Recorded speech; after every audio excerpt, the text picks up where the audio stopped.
Shalom Bapak Ibu dan Saudara-saudara kekasih saya dalam nama Yesus Kristus. Selamat bertemu kembali di YouTube saya, Pendeta Rudolf H. Pasaribu Channel. Dengan dan lewat channel ini saya komit untuk senantiasa menyebarkan firman Tuhan. Karena saya percaya berlandaskan Yesaya pasal 55 ayat 11. Bahwa firman Tuhan yang saya dan bahkan Bapak Ibu dan saudara-saudara juga ikut sebar lewat apapun juga termasuk lewat video ini tidak akan kembali dengan sia-sia, tetapi akan bekerja sendiri lewat kuasa dan berkat urapan Roh Kudus. Mari saya ajak Bapak Ibu dan saudara-saudara untuk membantu saya menyebarkan pengajaran firman Tuhan di Minggu Trinitatis 7 Juni 2020.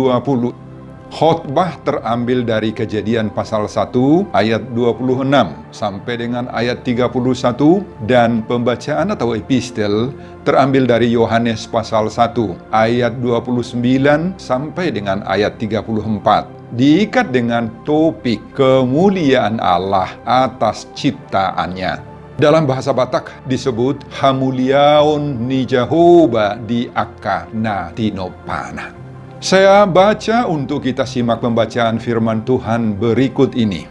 Judul daripada perikop keseluruhan Kejadian pasal 1 ayat 1 sampai 31, Allah menciptakan langit dan bumi serta segala isinya. Dan khotbah kita dari ayat 26-nya sampai ayat 31. Berfirmanlah Allah, baiklah kita menjadikan manusia menurut gambar dan rupa kita, supaya mereka berkuasa atas ikan-ikan di laut dan burung-burung di udara, dan atas ternak dan atas seluruh bumi dan atas segala binatang melata yang merayap di bumi. Maka Allah menciptakan manusia itu menurut gambarnya. Menurut gambar Allah diciptakannya dia. Laki-laki dan perempuan diciptakannya mereka.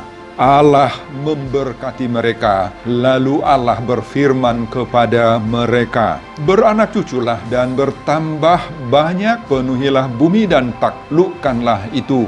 Berkuasalah atas ikan-ikan di laut dan burung-burung di udara dan atas segala binatang yang merayap di bumi. Berfirmanlah Allah, lihatlah aku memberikan kepadamu segala tumbuh-tumbuhan yang berbiji di seluruh bumi dan segala pohon-pohonan yang buahnya berbiji, itulah akan menjadi makananmu. Tetapi kepada segala binatang di bumi dan segala burung di udara dan segala yang merayap di bumi yang bernyawa, kuberikan segala tumbuh-tumbuhan hijau menjadi makanannya, dan jadilah demikian. Maka Allah melihat segala yang dijadikannya itu sungguh amat baik. Jadilah petang dan jadilah pagi, itulah hari ke-6. Saudara, demikian nats khotbah yang diperuntukkan di Minggu Trinitatis tanggal 7 Juni 2020. Berdasarkan kalender tahun gerejawi mulai hari Minggu 7 Juni 2020, kita memasuki minggu yang disebut dengan Trinitatis, atau minggu ketiga Esaan Allah, yang dalam bahasa Batak disebut Hasitolusadon ni Debata. Saudara, bagaimana pemahaman kita tentang Trinitatis, ketiga Esaan Allah, Hasitolusadon ni Debata ini? Ya, kita akui dengan jujur bahwa pokok tentang Trinitatis atau ketiga esaan dari Allah itu, Allah Bapa, Allah Putra atau Anak, yaitu Yesus Kristus, dan Roh Kudus ini sangat-sangat sulit dipahami, dimengerti, diterangkan, apalagi dengan memberi penjelasan-penjelasan yang masuk akal dan yang logis. Sebab pikiran kita, logika kita, rasio, otak dan akal budi manusiawi tidak akan mampu menjelaskan pokok-pokok tentang ketiga esaan Allah, Hasitolusadon ni Debata itu. Saudara, tidak jarang bahwa orang-orang di luar Kristen dan pemeluk-pemeluk agama lain menuding orang Kristen itu menyembah tiga Allah. Yang disebut dengan Allah Bapa, Allah Anak, yaitu Yesus Kristus, dan Allah Roh Kudus. Sebab apa? Sebab mereka memakai rumus matematis sederhana, bahwa 1 tambah 1 tambah 1 adalah 3. Mereka bilang Allah Bapa ditambah dengan Allah Yesus Kristus dan Allah Roh Kudus, maka 1 tambah 1 tambah 1 adalah 3. Padahal bagi kita, bagi orang Kristen, menurut kepercayaan kita, 1 tambah 1 tambah 1 di dalam hal Trinitatis ini adalah 1 juga. Allah Bapa dan Allah Yesus Kristus dan Allah Roh Kudus tetap satu, karena mereka esa. 3 di dalam 1. 1 di dalam 3 keberadaan dan penampakannya. Saudara, hanya imanlah yang dapat menerima ajaran Trinitatis ini. Ini harus kita katakan, harus kita pertahankan. Hanya imanlah yang dapat menerima ajaran Trinitatis ini. Sedangkan logika dan rasio pasti sulit menerimanya. Atau lebih tepat kalau kita katakan tidak mungkin menerimanya lewat pemahaman secara logika dan rasio. Kalau iman yang kita pakai mendahului pikiran, maka kita akan dapat menerimanya dengan senang hati. Dan benarlah apa yang dikatakan oleh Bapak Anselmus. Bapak Anselmus itu adalah bishop di Canterbury. Dia lahir tahun 1033 dan meninggal 1109. Dia mengatakan, credo ut intelligam. Credo ut intelligam. Artinya, saya percaya terlebih dahulu agar saya mengerti. Bukan intelligo ut credom, kata dia. Bukan intelligo ut credom. Artinya, bukan mengerti dulu, paham dulu, baru percaya. Tidak mendahulukan pemahaman dulu, pengertian dulu, logika dulu, tidak. Iman yang kita dahulukan. Demikian juga Bapak Gereja Augustinus yang lahir tahun 354, meninggal tahun 430 sesudah Masehi. Dia mengatakan, nisi creditis non intelligitis. Nisi creditis non intelligitis. Artinya apa? Apabila kamu tidak percaya, maka kamu tidak akan mengerti. Apabila kamu tidak percaya, maka kamu tidak akan mengerti. Saudara Pendeta Dr. Andar Lumbantubing almarhum, beliau adalah bishop pertama Gereja Kristen Protestan Indonesia GKPI, pernah menceritakan tentang Martin Luther yang tidak tidur 1 hari 1 malam merenungkan tentang Trinitatis ini. Begitu sulitnya beliau atau Martin Luther itu memahami dan menerangkannya. Maka Luther merenungkan seperti ini. Ketika saya memikirkan Allah Bapa, sudah langsung muncul Yesus Kristus sebagai juru selamat. Ketika saya memikirkan Tuhan Yesus Kristus, langsung muncul lagi Roh Kudus Allah yang hadir dalam hidupku. Jadi bagaimana? Kata Martin Luther, bagaimana? Saya harus merenungkan ketiga-tiganya bersama-sama sekaligus. Demikian Martin Luther menerangkannya. Saudara, itulah keberadaan daripada Allah Trinitatis itu. Coba kita lihat masing-masing. Allah Bapa. Allah Bapa adalah Allah yang transcendence, jauh. Trans itu artinya jauh, tidak terhampiri oleh manusia, oleh pikiran, oleh logika, oleh otak akal budi manusia, atau apapun yang dimiliki, diketahui oleh manusia. Allah Bapa itu transcendence, tidak akan mampu kita jangkau.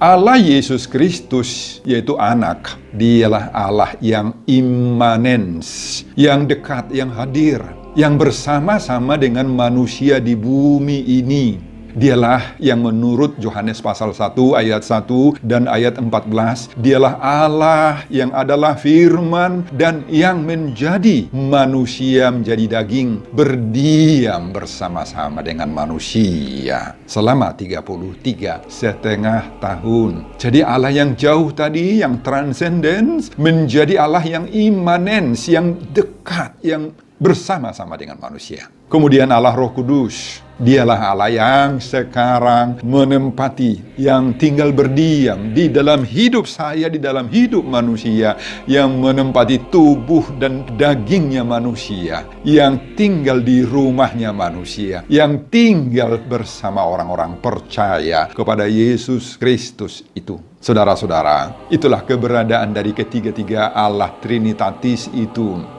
Dan semoga kita sudah bisa paham atau telah paham dengan penjelasan-penjelasan sederhana tadi itu, dan tidak akan pernah kita ini ikut gagal paham tentang hakikat dan keberadaan ketiga oknum Trinitatis itu, Bapak Ibu. Saudara, mari kita masuki nats khotbah kita di Minggu Trinitatis ini.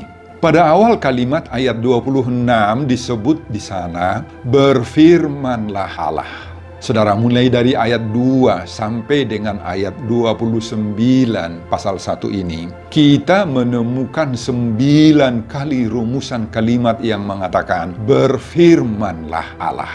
Setiap Allah berfirman akan selalu melakukan, menjadikan, menciptakan hal-hal yang luar biasa. Ya, terang, cakrawala, air, tunas-tunas, benda-benda, penerang, makhluk-makhluk, binatang-binatang, tumbuhan, dan lain-lain.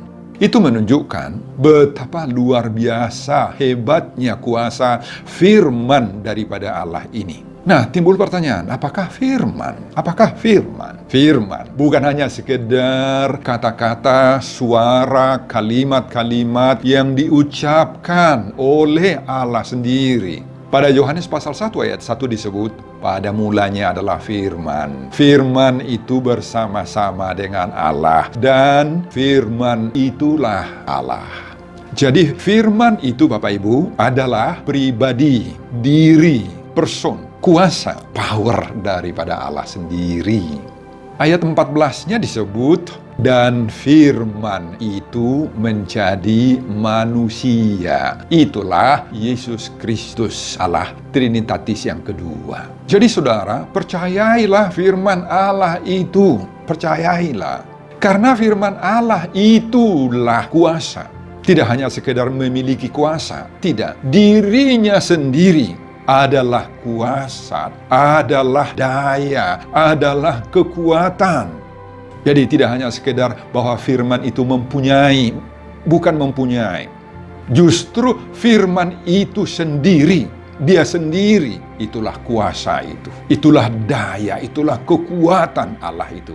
Oleh karena itu, Bapak Ibu, kalau kita percaya dan memiliki firman di dalam hidup kita, maka kita akan memiliki daya kuasa, memiliki penghiburan, sukacita, damai, sejahtera, menghadapi segala dan berbagai-bagai tantangan dan pergumulan kita.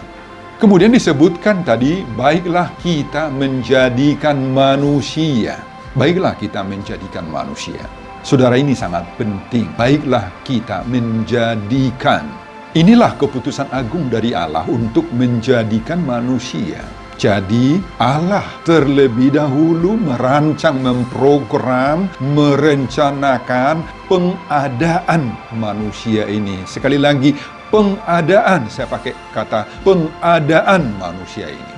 Dalam mengadakan manusia itu, Tuhan terlebih dahulu memikirkan matang-matang. Ada pertimbangan yang khusus, yang sangat-sangat akurat daripada Tuhan sebelum menciptakan manusia itu. Dan inilah perbedaannya ketika Allah menciptakan, menjadikan yang lain-lain, semua makhluk-makhluk, tumbuh-tumbuhan, pohon-pohonan, binatang-binatang, benda-benda yang lain, beda sekali dengan cara Tuhan menciptakan manusia itu. Ini menunjukkan betapa sedemikian tingginya nilai harkat keberadaan daripada manusia itu. Betapa sedemikian hormatnya manusia itu diciptakan oleh Tuhan, yakni lewat keputusan agung daripada Tuhan. Jadi keberadaan manusia itu tidak seperti yang diajarkan oleh orang-orang pintar di zaman modern. Ingat saja misalnya teori evolusi Darwin. yang seolah-olah menggambarkan bahwa munculnya manusia itu adalah lewat atau melalui proses yang lama sekali. Mulai berkembang dari satu sel menjadi beribu-ribu sel, lahirlah monyet, dan kemudian sel-sel dari monyet itu berkembang lagi melewati proses-proses dan waktu ribuan tahun. Kemudian dari monyet itu berkembanglah menjadi manusia ini. Saudara-saudara, lewat khotbah ini kita diingatkan agar kita tidak menganut, mengikuti, mempercayai teori daripada evolusi Darwin itu, yang pasti akan menyesatkan iman, kepercayaan kita. Bagaimana wujud manusia yang diciptakan oleh Tuhan itu, yaitu kita sendiri. Pada Kejadian pasal 1 ayat 26 disebutkan menurut gambar dan rupa Allah. Dalam bahasa Batak disebut tumiru rupana, tudus tu pangalahona. Nah, di situ huruf besar. Dan dalam bahasa Latin dipakai imaginem et similitudinem Dei. Saudara, apa yang dimaksud dengan menurut gambar dan rupa Allah itu? Tumiru rupana tudus tu pangalahona itu apa artinya? Di dalam diriku, di dalam dirimu, di dalam diri semua orang ada rupa, ada gambar, ada citra, ada sifat-sifat Allah yang masuk, yang turun, yang tercantol. Sejelek-jelek rupa atau wajah manusia, kalau ada yang jelek, mungkin karena cacat secara lahir atau mungkin kemudian sesudah lahir. Tetapi di dalamnya ada citra, ada sifat, ada karakter, ada sifat-sifat ilahi dalam dirinya. Sekecil-kecilnya anak yang baru lahir dari kandungan ibunya, dia sudah memiliki citra Allah di dalam dirinya, Bapak Ibu. Itu sebabnya hal ini mengajar dan menyadarkan kita, Bapak Ibu, manusia itu begitu tinggi harkatnya. Oleh karena itu, sekali-kali kita tidak boleh melecehkan, merendahkan, mengecilkan harkat manusia itu. Jangan pernah memandang hina orang yang lebih rendah daripada kita secara status sosial, status ekonomi, status kemanusiaan yang lain. Tapi jangan rendahkan mereka, sebab mereka juga adalah citra Allah sendiri. Jangan pernah sombong karena kita ada harta. Cukup dengan uang. Ada jabatan, ada kuasa, ada hak, ada wewenang. Ingat, kita sama dengan mereka yang tidak punya apa-apa, yang miskin dalam segala hal itu. Saudara, apa rupa atau gambar Allah yang ada pada kita? Saudara, saya menyebutkan beberapa. Pertama, Allah memberikan sifat-sifatnya, karakternya di dalam diri kita. Jadi di dalam diri kita masing-masing terdapat sifat-sifat kemuliaan, kekudusan Allah. Hakikat Allah itu dipantulkan kepada kita. Sehingga seperti itulah manusia. Tetapi ingat, manusia tetap manusia. Manusia itu bukan Tuhan dan tidak sama dengan Tuhan. Ingat itu. Manusia tetap manusia dan Tuhan tetap Tuhan. Itu yang pertama, pemberian Allah menurut rupa dan gambar Allah kepada kita. Yang kedua, Yohanes pasal 4 ayat 24. Di sana dikatakan Allah itu roh. Sifat dan karakter Allah yang adalah roh itu juga memantul, menempel di dalam diri kita. Sehingga kita punya roh, dan roh yang ada pada diri kita itulah yang berhubungan, yang link dengan sumber roh itu sendiri, yaitu Allah. Itu sebabnya kita beribadah, kita berdoa, kita bernyanyi, kita berhubungan dengan Tuhan, Bapak Ibu. Dan itu bedanya dengan makhluk-makhluk lain. Makhluk-makhluk lain seperti binatang. Mereka tidak akan punya hubungan link dengan Tuhan seperti kita. Jadi kalau saudara tidak berdoa lagi, tidak beribadah lagi, tidak ke gereja lagi, Bapak Ibu, itu berarti saudara menyangkal keserupan dan kesegambaranmu dengan Tuhan. Gambar dan rupa Allah yang ada pada diri kita itu sudah mulai kabur dan sudah rusak. Oleh karena itu jaga ibadahmu, jaga hubungan kita dengan Tuhan. Itulah menggambarkan citra Allah di dalam diri kita. Yang ketiga, Yesaya pasal 6 ayat 3. Ditulis di sana, Kudus, kudus, kuduslah Tuhan semesta alam. Inilah hakikat diri pribadi Allah sendiri, Dia adalah kudus. Sifat dan kekudusan Allah ini juga memantul, menempel, dan tercermin di dalam diri kita sebagai manusia. Hidup kita pun seperti Tuhan Allah adalah kudus. Nabadiyah kita dijulu nih bata. Jauh daripada kenajisan, jauh daripada percabulan, jauh daripada kebiasaan yang buruk. Orang yang kudus itu, Bapak Ibu, terpisah dari sifat-sifat dunia ini. Terpisah. Oleh karena itu, mari kita jauhkan dari dalam diri kita semua sifat-sifat praktek-praktek yang mengotori kekudusan kita. Misal saja perjudian, mesum, penipuan, permainan-permainan, dan lain-lain Bapak Ibu. Mari kita jaga kehidupan kita dan kekudusan kita. Orang yang masih main-main dengan dosa, dengan praktek-praktek percabulan, masih mau melakukan berbagai-bagai praktek penipuan dan lain-lain, maka orang-orang seperti itu Bapak Ibu tidak lagi mencerminkan sifat-sifat Allah. Gambar Allah di dalam dirinya sudah rusak, sudah kabur, sudah tercemar. Oleh karena itu, dihimbau lewat khotbah ini, bertobatlah, perbaiki citra, kembalikan sifat dan rupa Allah itu di dalam diri kita sebagai orang yang kudus. Keempat, 1 Yohanes pasal 4 ayat 16, Allah itu adalah kasih. Ini sifat Allah. Allah itu adalah kasih dan bahkan maha kasih, maha kasih. Dan sifat ini juga sudah harus menempel, sudah harus tercermin di dalam diri kita, ciptaan Tuhan. Apalagi orang percaya kepada Yesus Kristus itu. Itu sebabnya manusia senang dikasihi, senang mengasihi, butuh kasih, mendambakan kasih. Manusia senang dihargai, diperlakukan adil, hormat, terhormat, bahkan dipuji sebagai ekspresi pernyataan kasih kepada seseorang. Anak-anak juga butuh kasih dari orang tuanya. Sama seperti itu juga orang tua butuh kasih dari anak-anaknya. Suami butuh kasih dari istrinya, istri juga butuh praktek kasih itu dari suaminya. Nah, ini menjadi pertanyaan bagi kita. Masih adakah gambar atau rupa Allah dalam bentuk wujud kasih ini dalam diri kita? Kalau ada, kita akan hidup rukun dalam damai, dalam sejahtera. Kalau sebaliknya sudah mulai kabur, apa yang terjadi Bapak Ibu? Ada banyak ancaman-ancaman dalam diri kita. Ada kebencian, ada permusuhan, ada pertengkaran, ada perselisihan. Hidup kita akan gersang, panas selalu, dan akan mencari kepentingan diri sendiri, egois, dan lain-lain. Ini juga menjadi tugas kita semua, Bapak Ibu. Mari kita jaga gambar Allah ini.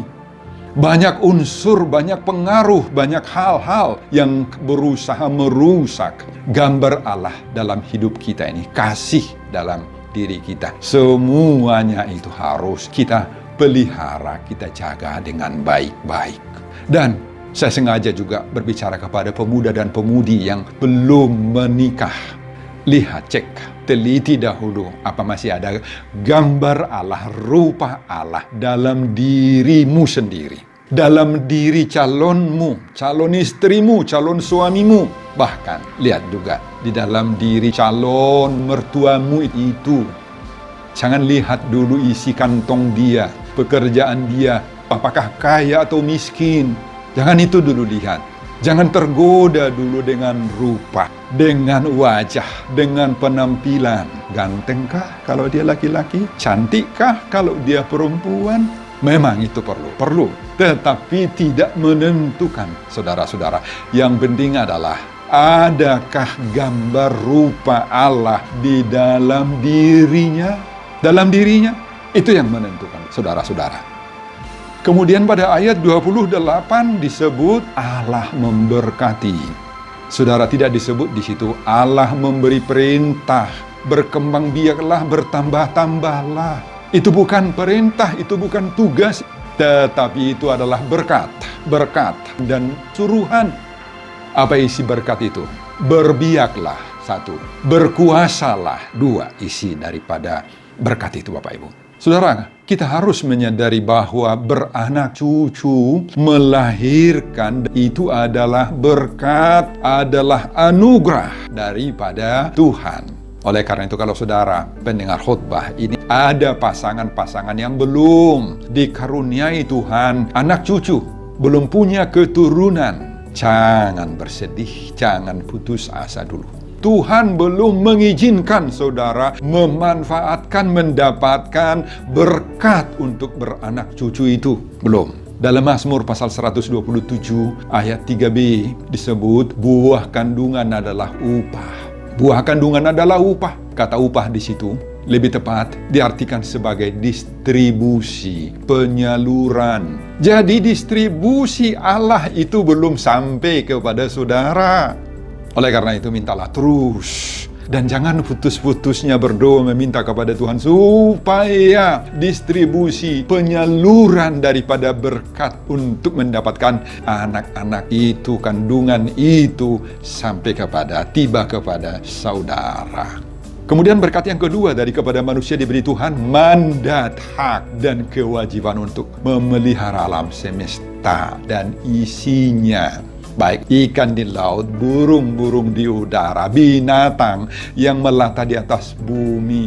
Berkuasalah bagi mereka. Kata Tuhan pada ayat 28 sampai dengan ayat 31. Inilah dasar kita untuk mengembangkan iptek, ilmu pengetahuan dan teknologi. Tuhan sudah memberi mandat, hak bagi kita untuk mengembangkan ilmu dan teknologi. Dan untuk itu, mari kita rendah hati dan menjadikan hasil-hasil iptek itu kemuliaan Allah. Jangan mempertuhankan hasil-hasil ilmu, pengetahuan, dan teknologi itu. Bahkan merendahkan Tuhan, jangan. Justru Tuhan yang semakin dimuliakan oleh kemampuan dan perkembangan hasil ilmu pengetahuan dan teknologi yang diraih, yang dicapai orang-orang pintar. Karena itu adalah salah satu berkat dan mandat yang diberikan oleh Tuhan kepada kita. Demikian juga ayat inilah yang menjadi dasar untuk melestarikan alam dan lingkungan. Pelestarian alam dan lingkungan itu bertujuan untuk menjaga keseimbangan antara alam lingkungan dan kehidupan manusia. Apabila manusia mampu menjaga lingkungan, maka manusia itu sudah ditempatkan oleh Tuhan menjadi mandataris, pelaksana untuk melestarikan, menjaga keseimbangan alam semesta ini. Saudara, itu adalah pemberian Tuhan kepada kita yang harus kita jaga. Marilah kita menjalankan peran kita sebagai mandataris Allah di dunia ini, dan kita mampu serta berhasil menunjukkan kemuliaan Allah atas ciptaannya. Sebagaimana pesan dari topik Minggu Trinitatis ini. Saudara, turpuk epistel pembacaan di Minggu Trinitatis 7 Juni 2020 ini dari kitab Yohanes pasal 1 ayat 29 sampai 34. Ini telah saya upload di YouTube beberapa hari yang lalu. Jika Bapak dan Ibu berkenan, boleh membuka kembali di YouTube channel saya. Sebelum saya mengakhiri khotbah ini, kembali saya mengajak saudara untuk membantu saya menyebarkan pengajaran firman Tuhan khotbah di Minggu Trinitatis 7 Juni 2020 ini dari Kejadian pasal 1 ayat 26 sampai 31, agar semakin banyak orang yang mau menyatakan kemuliaan Allah atas ciptaannya termotivasi lewat video ini. Tonton juga video-video khotbah saya yang lain agar saudara memiliki sentuhan dan pemahaman rohani yang semakin diperkaya. Buka di YouTube saya, Pendeta Rudolf H. Pasaribu Channel. Selamat mengikuti ibadah Minggu di rumah kita masing-masing. Tuhan Yesus memberkati kita. Shalom Horas. Amin.